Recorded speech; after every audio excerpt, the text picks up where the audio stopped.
کچھ چیزیں ایسی ہیں جن سے روزہ مکروہ ہو جاتا ہے۔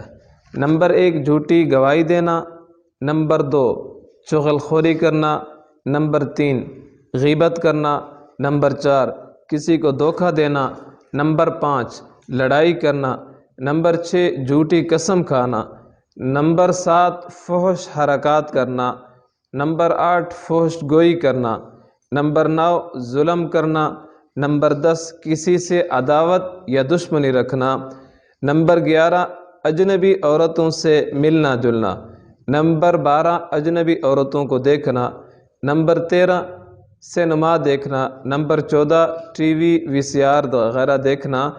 ان چیزوں سے بچنا چاہیے۔ ان چیزوں سے روزہ ٹوٹتا تو نہیں ہے، البتہ ان چیزوں سے روزہ مکروہ ضرور ہوتا ہے۔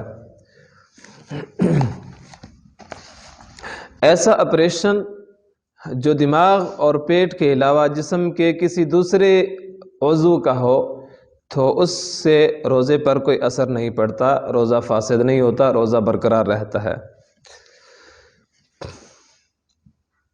مصنوعی اعضاء لگانے سے روزے پر کوئی اثر نہیں پڑے گا، روزہ برقرار رہے گا، کیونکہ مصنوعی اعضاء وہ اپنی جگہ پر لگائے جاتے ہیں۔ ہاں اگر دوران آپریشن کوئی دوا وغیرہ انسان کے پیٹ تک پہنچ جائے تو اس سے روزہ فاسد ہو جائے گا اور اس کی صرف قضا لازم ہوگی۔